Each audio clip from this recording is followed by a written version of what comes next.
First, I hope that you're all well in mind and body, because this last week, I think, was the most challenging one for me. You might have seen my email that I have to give a lot of credit for Charlotte for, sticking to the guns and being there to word it well. But last week was this week was very challenging for me because it created a lot of different feelings. The first one was anger for the murder in plain sight with no intervention of George Floyd. I think the second one was perhaps shame for realizing that I have been very silent on these issues for the past years on police brutality and injustice. And at the same time, I had, seeing all the protests, a lot of hope that maybe because of these strange times, patterns are changing, that maybe there is change possible and something will come out of it. So yesterday we had a little team call with Charlotte and Molly, and we kind of drafted the ideas for the future of this small but very mighty community, and that we created together. And anti-racism will be one of our main pillars. So we will craft everything having that really at the forefront of what we're doing.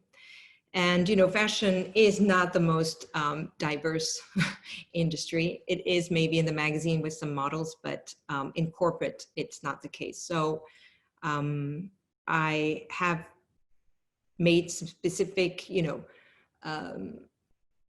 modification when I present candidate to always include candidates of diverse backgrounds. But, I have to do that really specifically. So I think next Wednesday, I've talked to a few people in this community and, to see if we could do a shared conversation about what happens. I've had a wonderful conversation with one of you, I don't know, Vanessa, if you're there, but, on reclaiming your roots and showing in your full self to work. So I'd be very excited if we can have that conversation next week and share, some of the beautiful stories. And I want to put this quote that Maya Angelou said. She said, "I did then what I knew how to do. Now that I know better, I do better." So I think that was a beautiful quote. And I think, that will be for me, my little quote.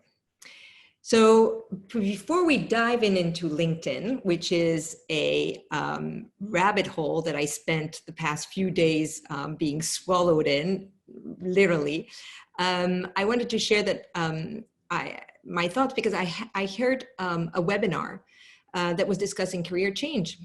And this woman was saying that every step there can be fear. And she listed a list of fears. So she said, what you want to do, and then comes the fear of failure. She said, what are you good at? And then there's the fear of not being good enough. What you value, and then there's the fear of missing out on all the other things.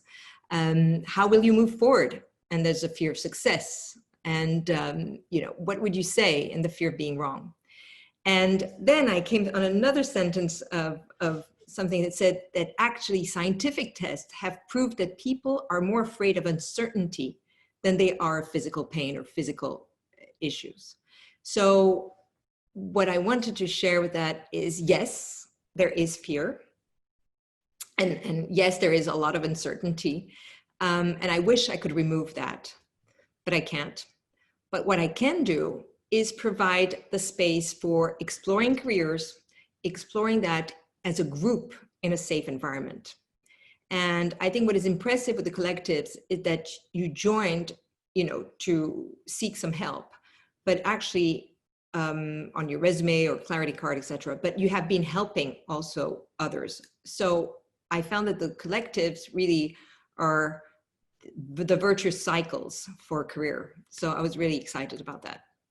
And I'm going to show you a little graph that I thought was interesting, and that shows that, what we're aiming in the collective for the diverse and safe environment. So this was a graph that I thought was really interesting, and that shows, that if you are in a very safe but non-diverse space, then you have uniformity of ideas, of thoughts, etc. But if you are in a very diverse and not safe environment, then there is oppositional.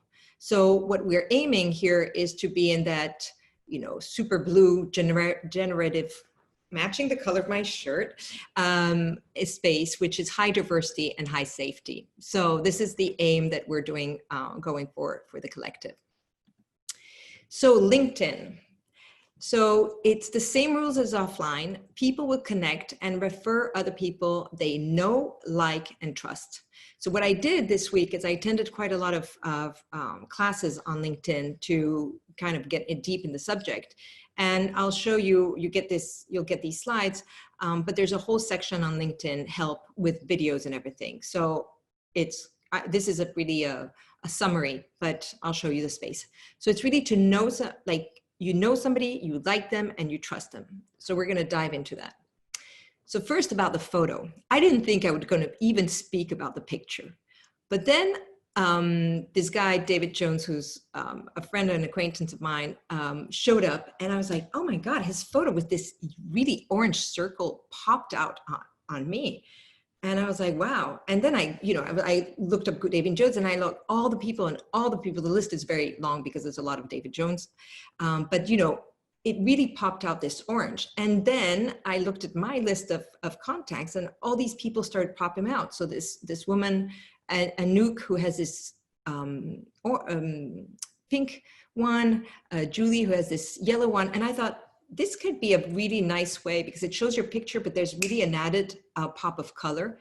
So I'm going to try to find a way to do that for my picture.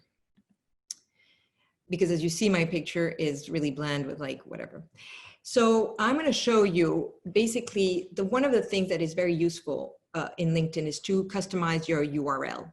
And this is when you go into your own profile, and after the slides, I'm going to show you on a specific profile. But you can go on the left side here, on the right side, sorry, and edit your public profile and URL. And you can choose to really put your own name. And if your name is taken, maybe you put your middle name, or you can put, whatever. But this makes a very short URL that you can put in your signature, in your resume, etc. And then one thing I spoke to the guy I work with at LinkedIn, and he said one of the things people don't often do is look at their visibility. So in that selection, that the one we clicked when you do edit public profile and URL, that will also come your public profile. And not only, you can show if it only shows to all LinkedIn members, but you can be completely public, which makes that you will show up in Google search, etc. And then you can click on what you want to show. And I thought that's very interesting because this is one of the small things. It's like, a glitch that we often forget. And he says that will bring up your visibility a lot more on Google. The other one is for people who are looking to actively for a new job. I think the open to new opportunities is a very good one. You can click here, open to new opportunities, and make yourself, specifically to which titles. So it will show up your own title and your location. But let's say that you're interested in moving to LA, you could also include LA there and the title. So when people search for you, they will see those options. And you can show to all LinkedIn members or only recruiters. So let's say you're currently working in a company and you don't want everybody to show that you're open to new opportunities, then you can limit it to recruiters. So that depends on your situation. So the headline. So one thing that was very interesting is I always thought, and as you can see in my previous one, my name is Agathe Lerolle, founder of Sur Mesure, executive search or whatever. And one of the comments of LinkedIn, the course I took, was actually that headline is super important because it's highly visible. It's the first thing people see, and it can be and should be actually different than your title. And I was like blown away because I really thought, you know, the headline was like your name and, you know, your title. And actually I saw Janie Hughes. I was speaking with her last week. She's a recruiter also, and we're discussing on the future of recruiting. And I looked at her profile and I really loved it because she has this quote in there. And I think it's very inspiring. And, you know, it's a first conversation that you can have with someone. It gives you a little intro into how they think or whatever. But, you know, she put president, she's at Ginger Finds, she put leadership in the creative space. So I decided that I was going to also upgrade my headline, and I'm going to be looking for a quote. So if you have any ideas or suggestions, let me know. So the summary. So the summary is also very interesting. I found a nice article, which is listed here in the below, called by Forbes. And this writer was saying that there's actually, she was listing 7 ways of your summary. And I really was intrigued by this one because first, I used to do the summary in the third person. So Agathe Lerolle is the founder. And this writer suggested that you actually use the I, which is much more powerful.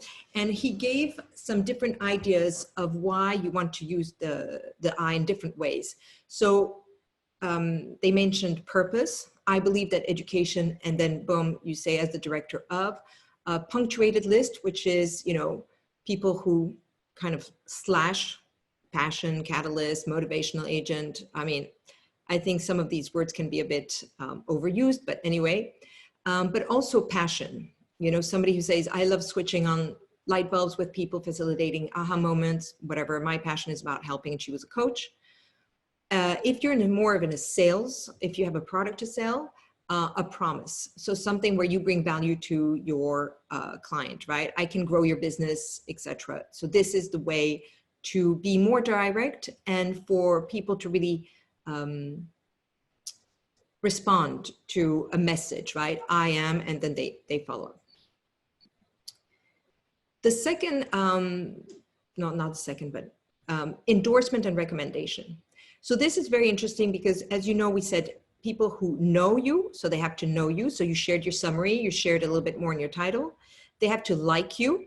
So I think making it a little bit more personal and even having a motto could be interesting because, you know, it's a fun way to connect with people, but they have to trust you. And here there's 2 things. There's the endorsement and the recommendation. So endorsement is, you know, the skills that people will click for you. And I looked at mine. I have a list of 50 endorsement. I actually reached out the max. Some of them that are not even mined. There's like, I've been endorsed for CRM. You know, I've never done CRM. I mean, I have a list of clients that, you know, I nurture, but I've not done CRM. So I actually have to go through the step of cleaning my endorsement and really putting up front, because you can move them, the ones you really want people to see. And the reason I'm going to say that a little later is because recruiters and HR people will search you either by title or by skills. And the skills will come and be showed up in the endorsement. The second part is the recommendation. And they say, LinkedIn says that they are the ultimate and social proof of happy customers. So if you can have somebody show a customer experience, that is great. Recommendations, I mentioned to somebody this week, is also a great way to reconnect with people you have worked with, and especially if you want to offer to reciprocate. So we'll go a little later, but, you know, sometimes it's difficult. Like, how do I approach this person? How do I reconnect with you know, people that I've worked with? Well, you know, giving a recommendation or asking for one is a great way. And most of you know that since I've been doing the career crisis, I've spoken to quite a few of you individually about career and trying to give you advice on feedback on resumes, etc. And what I've done is I've asked for recommendation, and I've had an amazing amount of recommendation. Very nice, way nicer than I would have expected. And I now have 20 recommendation, and I think I've given one myself. So please do ask me for recommendation. I've had my list that Charlotte, you're getting one, Molly will get one, Alice that I've worked with will get one, but you know, if that can be, if we worked in the case, I would be happy to give you one. Is going from resume to storytelling. And that's where, you know, I've discussed with most of you in past Zooms, and what we do in the collective is we're trying to really go from what you did to how well you did it. So job duties, which is usually resume, is, you know, very specific. So for example, you planned events, you created 20 client reports each month, right? That are resumes, and that's usually how the resumes are lined up.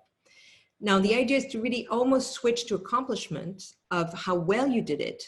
They suggest to really add numbers and who did it benefit. So instead of planned events, can you say you raised $100,000 by selling out tickets to a 200-person charity event? Or instead of created 20 reports each month, can you say that you created and prepared 20 weekly and monthly status report to ensure client consistently receive timely and complete information? So that's where, you know, the idea is that you are creating added value. You're showing that you got your customers or your clients happy. You're showing that you went, you know, you raised a certain number. So it's really going from resume to storytelling. And again, it's you know, adding number, creating a visual in a person's head so that they can realize the level of your skills and where you, how much you reached out. So work history. So that was interesting because for someone like me, I've been working 30 years. So some things feel very dated. And obviously the work I did, you know, a long time ago is completely irrelevant. I'm not even going to say that we didn't have cell phones, but anyway, at LinkedIn, they said it's completely okay to omit it. If it was a long time ago. So if you're on the more senior side like me and you don't think it's relevant, you don't need to add it. The same way I also see people who are on a much younger side who put, you know, the whole list of internships they did. Sometimes, you know, feel free to edit that. You know, if it's a great name, leave it there, but it's okay to omit old history. What you do have to do, say, to compensate is demonstrate the longevity or experience or versatility in where you want to contribute, right?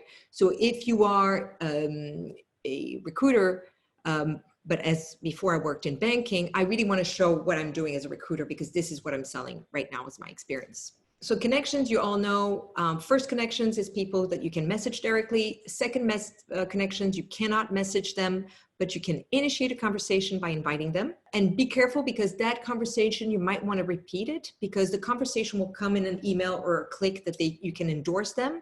And if you click yes, or yes to reply the invitation, sometimes you won't see the message, right? It's in the thing. So always follow up with people you invite that you send the message. They might see it or might not. Third, connections, you have no contact, but that's where it's interesting, the groups. If you add groups, you can message everyone in the group, even if they're not your first connection. So that's, I have, and I went back, I think I have more than 60 groups.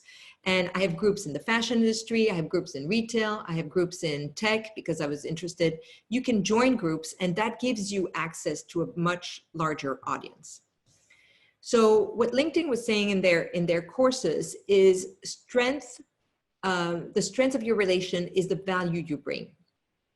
And you know, it's really, what they mentioned is like, you already have connections. You can strengthen them by sharing information, and we'll go on what to share.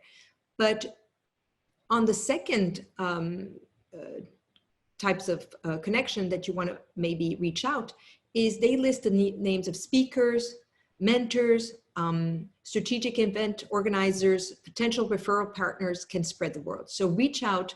If I reached out, so there was a woman who did some fantastic webinars, the Julie DeVos profile called Nextworks, and she's in Belgium, and I really attended one of the webinars. I thought it was fantastic. So I sent her a little note and to thank her. And she was super happy. She replied, and we are connected. And in fact, she's Belgium. I'm half Belgium. So we said, if we can help each other. So it was really a first intro. I don't know, but, she had really interesting guests. So now I'm part of her network and, also her guest. They also said on LinkedIn, save the sale for later. And I'll go back a little bit into that. Because if you're too pushy, if you're too upfront, I receive a lot of requests where, I accept the request and immediately I'm being sold a, selling kit or whatever, or something that I don't have time to look.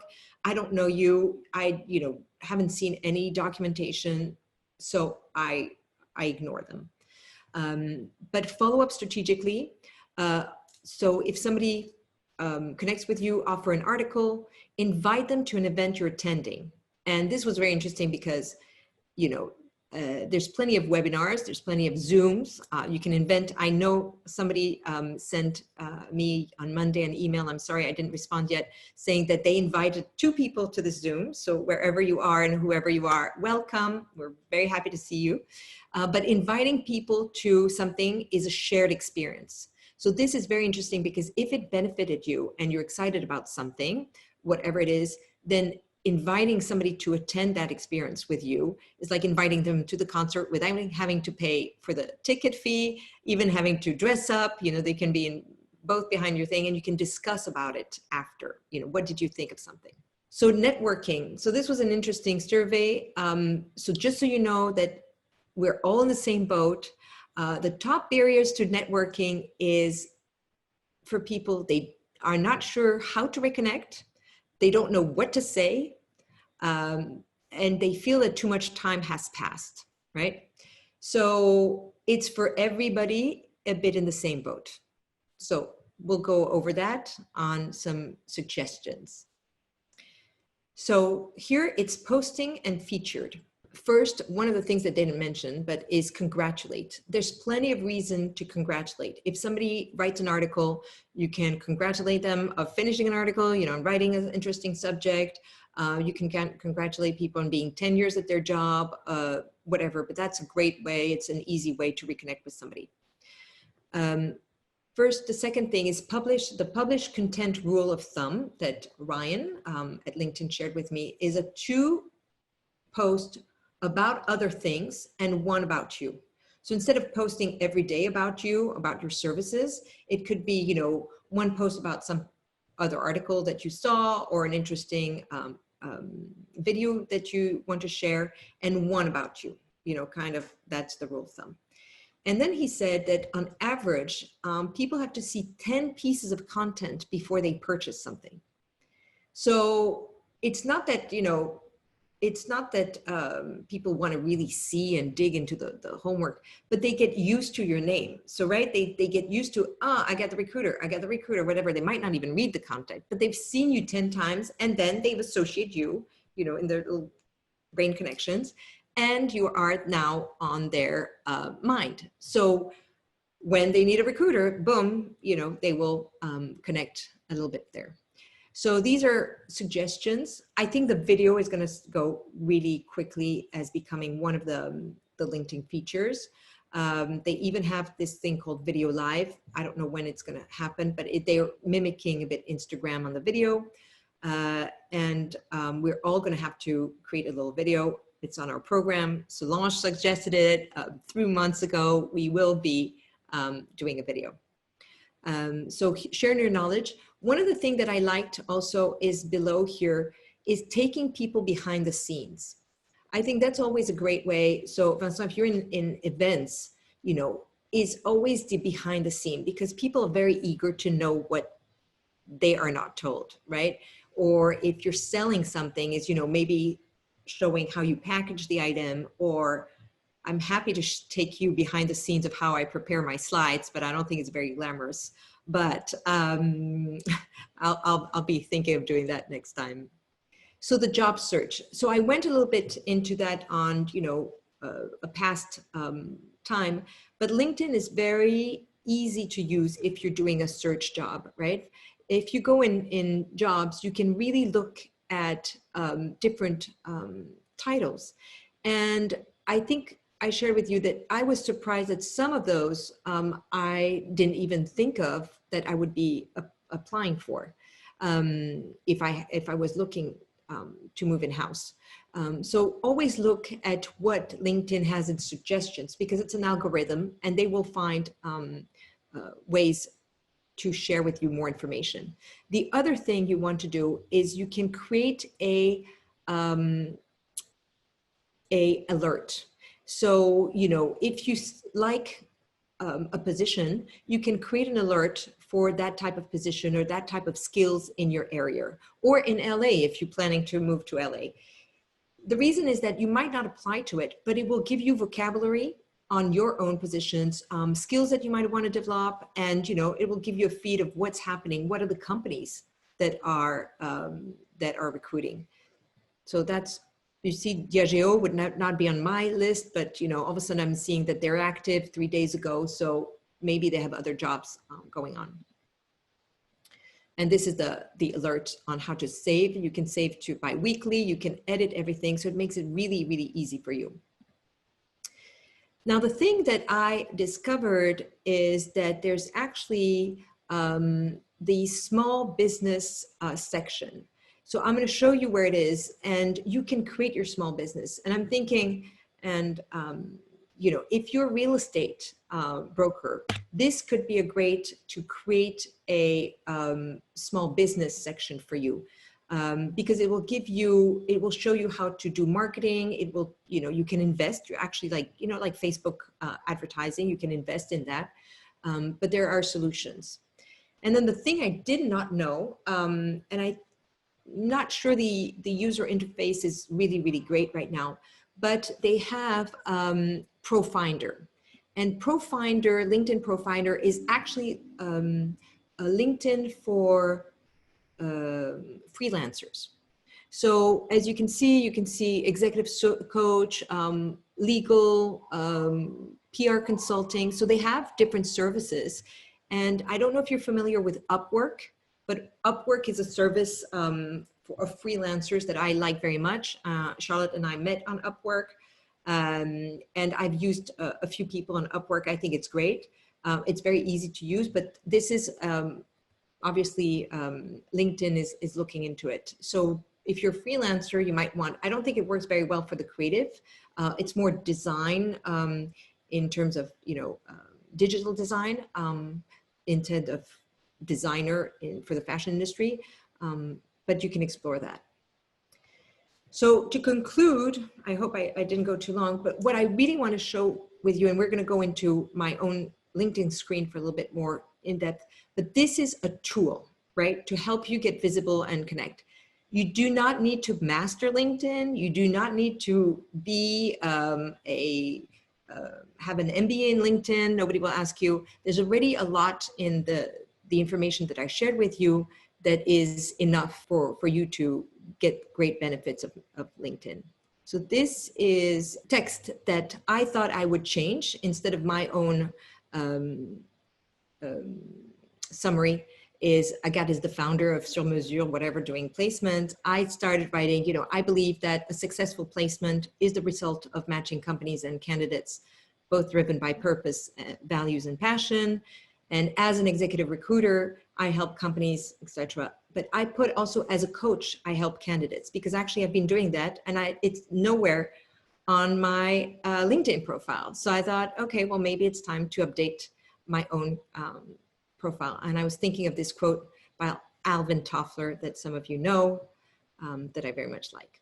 So this is my LinkedIn, right? And I think that I'm going to do one of those color where instead of having the frame here, I'm going to put a nice pink color or something to stand up. And I think I'm going to upgrade that Central Park picture to something better.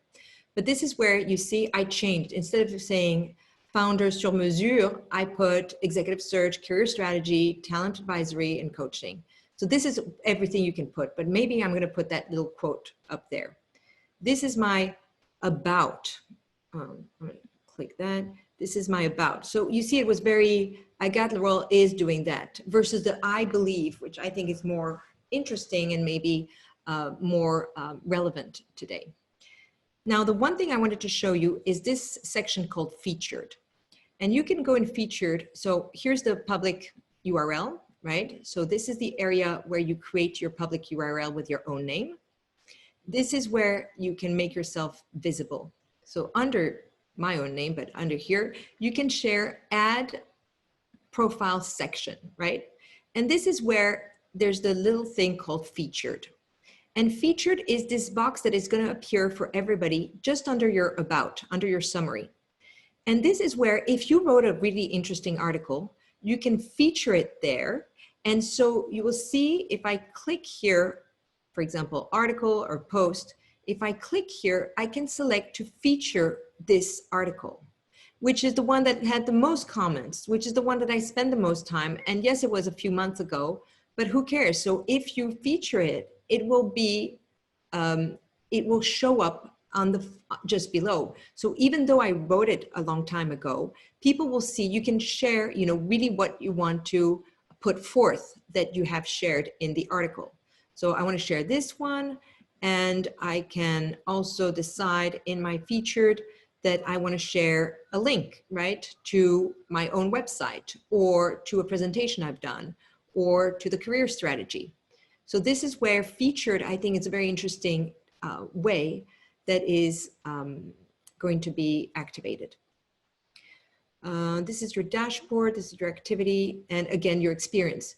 So one of the things I've done that I was told to do, and it's not because I want to brag, although who doesn't use that, but is to put the name of my clients, because the name of the clients, these are all, how can I say, keywords, right? So if somebody searches for one of my clients, whether it's Vestiaire Collective or Chloe or whatever, I will appear in that search. Anything that is on my profile will be a keyword. And so that you want to have those keywords well done. So if you've been in, working with somebody interesting, or you've done advertising for a company, you might want to put those keywords. And this is where I could remove my old experience. So this is the skills and endorsement that I mentioned to you.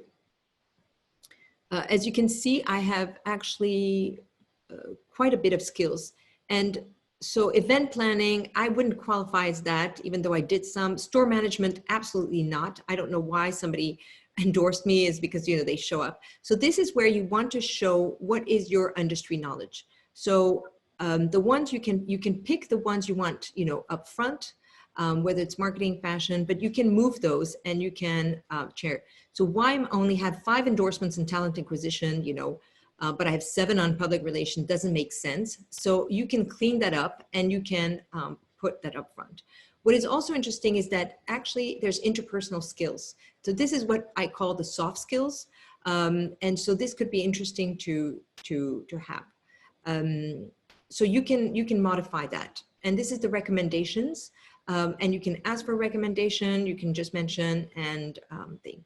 If you've done any course during COVID, right? If you've learned anything and you want to add, maybe if you've learned Instagram, or, you know, you can add here some of the accomplishments, because these ones will show up also in your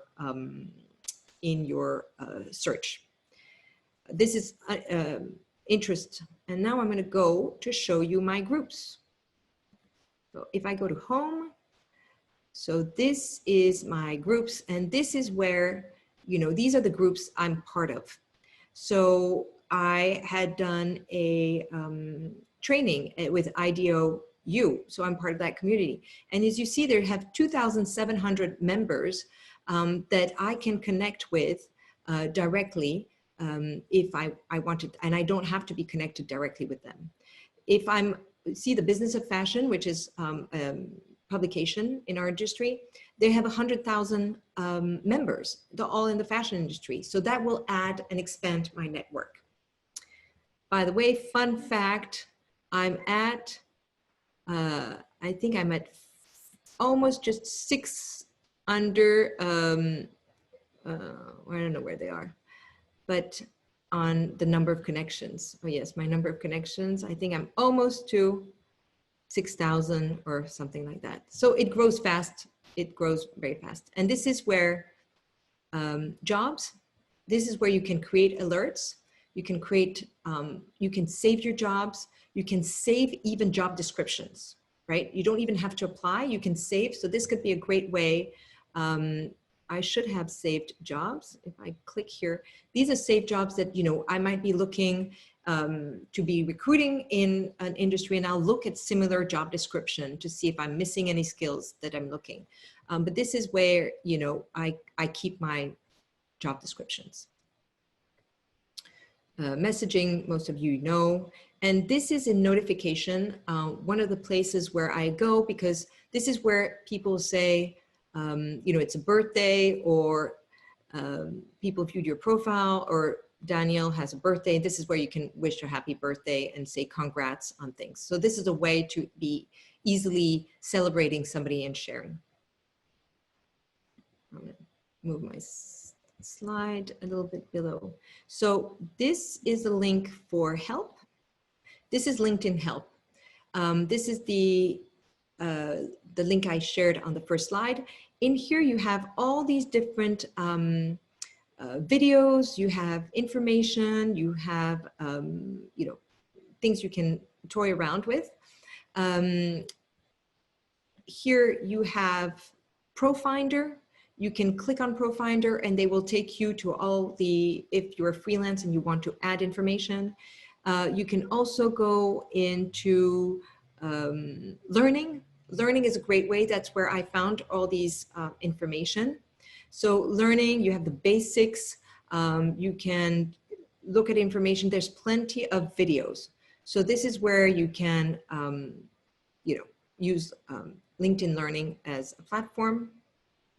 I want to show you also notification. No, this is marketing solutions. So if you want to build, if you're building a business, LinkedIn can be a way of marketing your business. So there's a marketing solution. These are the groups. This is the ProFinder. So ProFinder is this way where you can find a career coach. You can find headshot photography. I'm not sure that right now. You can find somebody to prepare you for your interview, but I would have hoped that by now you are well prepared. But social marketing, etc. So it's a similar way of Upwork. So I don't know the back end, so I wouldn't, you know, advertise. And this is LinkedIn for small businesses. You can request access, and I did. I will let you know when I'm in. It's a little bit of a process. They're launching it, and it's they give you tools to promote you and as a business on LinkedIn. So if I'm gonna look at the chat, but if you have any question on LinkedIn, let me know. I know that there's a lot, and really the idea is if you get, you know, the basics right and you connect with people, that is basically all you need to know. I think, you know, the more personal you are, the easier. Again, that's the three things I really wrote down in like, know who you, it's who you know, who you like, and who you trust.